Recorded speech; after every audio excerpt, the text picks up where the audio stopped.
Shortly after noon on July 11, 1978, a commercial tanker truck departed from a government-operated petroleum refinery located in a modest municipality within Catalonia's autonomous Spanish territory. The vehicle, laden with its dangerous cargo, embarked on what should have been an unremarkable delivery run to Puertollano, an industrial hub situated roughly 6 hours distant along Spain's roadways. This seemingly ordinary commercial transport would never complete its intended journey. Instead, before reaching even the midpoint of its route, this truck would trigger a catastrophic incident resulting in the deaths of over 200 people and forever marking one of Spain's deadliest industrial accidents. The transportation vehicle belonged to Cisternas Reunidas, a logistics firm that had built its business around the movement of dangerous chemical substances and various other commercial goods requiring specialized handling. On this particular summer day, the tanker's cargo was especially hazardous: liquefied propylene maintained under high pressure. This industrial chemical serves as a critical raw material in manufacturing countless everyday products,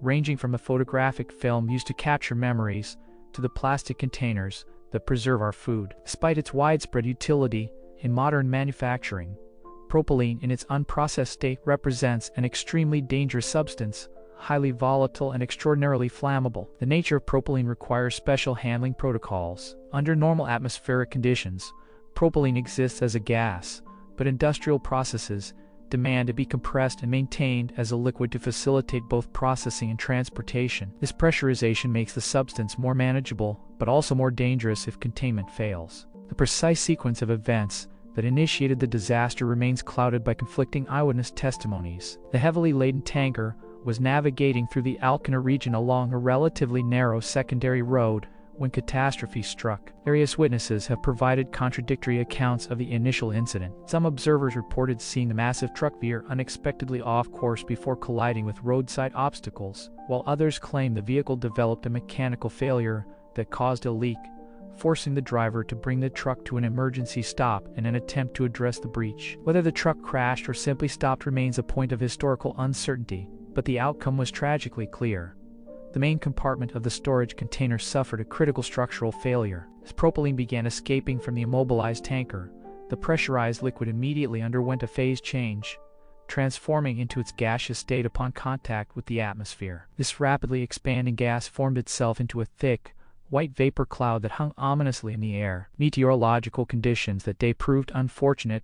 A gentle breeze caught the growing cloud and carried it directly toward the Los Alfaques campground, which sat adjacent to the roadway. The timing could not have been worse. The campsite was operating at or near capacity, hosting approximately 1,000 vacationers enjoying their summer holidays by the Mediterranean coast. The expanding gas cloud grew to such proportions that it obscured the disabled truck from view for most people present at the recreational facility. Unable to see the source of this strange atmospheric phenomenon, and unaware of the mortal danger it represented, some curious holidaymakers actually moved toward the mysterious white cloud to investigate, perhaps mistaking it for an unusual weather event or coastal fog. Meanwhile, invisible tendrils of the gaseous propylene continued spreading, creeping along the roadway until they reached a nearby nightclub or discotheque located some distance from the original leak. At the discotheque, the volatile gas encountered an ignition source, perhaps a spark from electrical equipment, a lit cigarette, or some other flame. The result was instantaneous and devastating. Fire erupted violently, and flames raced backward through the gas cloud at tremendous speed, following the invisible path of propylene all the way back to the source, the ruptured tanker truck. The tank exploded with extraordinary violence, releasing energy equivalent to a massive bomb. In that same horrifying instant, the white cloud that had settled over the campsite transformed into a rolling fireball that consumed everything in its path. The destruction wrought by the blast was almost incomprehensible. Everything located within a 90-meter radius, approximately 300 feet of the tanker, was utterly annihilated by the initial explosion. Motor vehicles were reduced to molten metal, structures were flattened to their foundations, and human beings in the immediate blast zone were killed instantly. The devastation extended much further, however. Within a 300-meter radius, nearly 980 feet, fire ravaged everything it touched. This zone of destruction encompassed virtually the entire Los Alfaques campground. Survivors and rescue workers would later describe scenes that haunted them for the rest of their lives. Victims whose hair and clothing had been ignited by the fireball ran desperately toward the nearby sea, hoping the water would extinguish the flames consuming their bodies. Some witnesses reported that the Mediterranean waters themselves appeared to boil and steam from the intense thermal energy released by the explosion, a detail that, while perhaps exaggerated by trauma, speaks to the incredible heat generated by the incident. The initial blast triggered numerous secondary explosions that compounded the tragedy. In total, 34 motor vehicles were completely destroyed, with several detonating violently as their fuel tanks ruptured and ignited, creating additional casualties among those attempting to flee. Portable cooking gas cylinders, which campers had been using for preparing meals and heating water, became improvised explosive devices as they were heated beyond their tolerance limits, adding yet more explosions to the chaos and claiming additional victims. In the immediate aftermath of the catastrophe, an improvised rescue operation began as the full scale of the disaster became apparent. Local residents who witnessed the explosion or its aftermath rushed to help, loading severely burned and injured survivors into whatever vehicles were available: private cars, delivery vans, pickup trucks, and racing at maximum speed toward the nearest medical facilities. Professional firefighters and emergency medical personnel arrived as quickly as possible and began the overwhelming task of performing triage on hundreds of critically injured people, many suffering from severe burn injuries, covering large percentages of their bodies. The rescue and transportation phase alone lasted approximately 3 grueling hours, during which 140 people suffering from severe burns were evacuated to one of 2 nearby hospitals. The local medical facilities, never designed to handle such a mass casualty event, were quickly overwhelmed by the sheer number of critically injured patients requiring immediate intensive care. On that terrible day, July 11, 1978, the disaster immediately claimed 217 lives. However, the true toll would prove even higher as many critically burned victims succumbed to their injuries in the difficult days, weeks, and months that followed. Burn injuries of such severity often lead to complications including infection, organ failure, and other life-threatening conditions even with the best medical care. The final confirmed death toll eventually reached approximately 270 people, with an additional 300 individuals suffering serious injuries that would affect them for the rest of their lives. The process of identifying all the victims presented extraordinary difficulties that extended the agony for families desperate for news of their loved ones. Complications were numerous and severe. Many of the deceased had been wearing only swimsuits or minimal beach attire when the explosion occurred, meaning they carried no wallets, identification cards, or other documents that could establish their identity. The administrative building within the campsite, where guest registration records had been maintained, had been completely destroyed in the conflagration, eliminating that potential resource for identification purposes. Despite these immense challenges, authorities eventually succeeded in identifying every single victim, though the process required painstaking work. In many cases, dental records provided the only reliable means of identification when victims' remains were too badly damaged for visual recognition or fingerprint analysis. For some families, the ordeal of waiting for confirmation and a return of their loved ones remained stretched on for years. International coordination was required as many victims were foreign tourists, and their remains needed to be repatriated to their home countries across Europe. Thorough investigation into the causes of the disaster uncovered a disturbing pattern of safety violations and negligent practices that had created the conditions for catastrophe. Investigators determined that the tanker truck had been significantly overfilled with liquid propylene beyond its safe capacity, and shockingly, this was not an isolated incident, but rather standard operating procedure at the petrol refinery. The facility lacked basic safety equipment that should have been considered essential.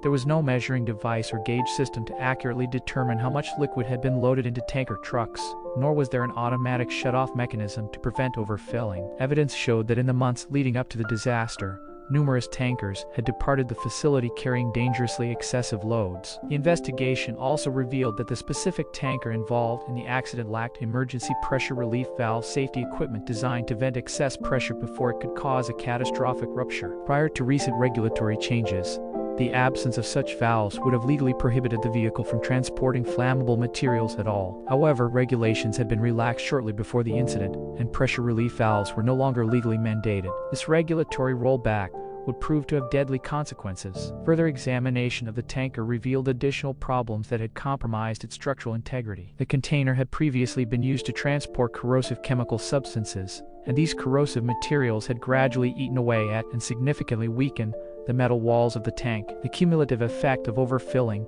lack of pressure relief systems, and weakened structural components created a perfect storm of Chinese letter factors. While investigators acknowledge that even a properly maintained container with adequate safety valves might eventually have exploded under the circumstances, such a vessel would likely have remained intact long enough to allow emergency evacuation of the surrounding area, potentially saving hundreds of lives. Cisternas Reunidas accepted responsibility for the disaster and acknowledged the multiple safety oversights that had contributed to the tragedy. However, one particular point became a subject of contentious debate. Multiple truck drivers employed by the company reported that they had routinely received instructions from management to deliberately avoid using the autopista motorway highway in favor of smaller secondary roads that passed directly through densely populated towns and villages. The alleged reason for this policy was purely financial.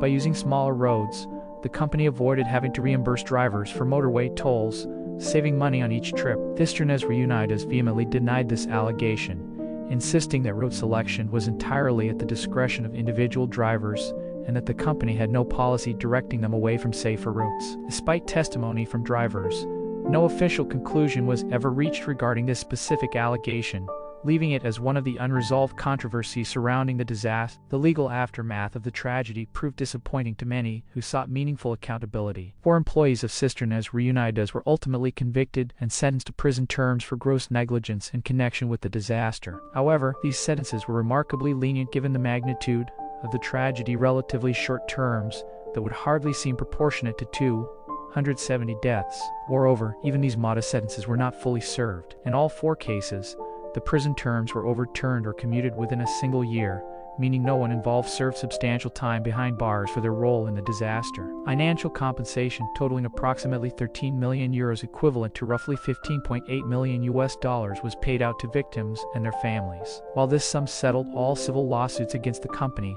many felt it was inadequate given the scope of the tragedy and the life-altering injuries and losses suffered by survivors and families of the deceased. In the months and years following the tragedy, the disaster served as a catalyst for significant reforms in the regulation of hazardous materials transportation throughout Spain and beyond. The most notable change mandated that dangerous goods must not be transported through populated areas when alternative routes are available. Additional regulations were implemented regarding tank construction standards, mandatory safety equipment, loading procedures, and inspection protocols, changes that, had they been in place earlier, might have prevented the Los Alfaques disaster. The Los Alfaques campsite was eventually rebuilt and reopened to the public. The site's owner has spoken publicly about how she remains deeply traumatized by the events of July 11, 1978, and how the memories of that day continue to affect her decades later. Yet she also finds a measure of healing and purpose in continuing to operate the campsite, welcoming new generations of holidaymakers to enjoy the coastal location. Perhaps most remarkably, several families who survived the disaster have chosen to return to Los Alfaques year after year, a testament to resilience and the human capacity to reclaim places associated with trauma and transform them back into spaces of joy and memory making. While the shadow of the explosion will forever be part of the campsite's history, the natural landscape has recovered from the devastation. New trees have grown, new structures have been built, and countless families have created happy memories there in the decades since that terrible day. The site stands as both a memorial to those who lost their lives and a symbol of recovery and renewal, a place where life continues despite tragedy, and where the future gradually overtakes the past.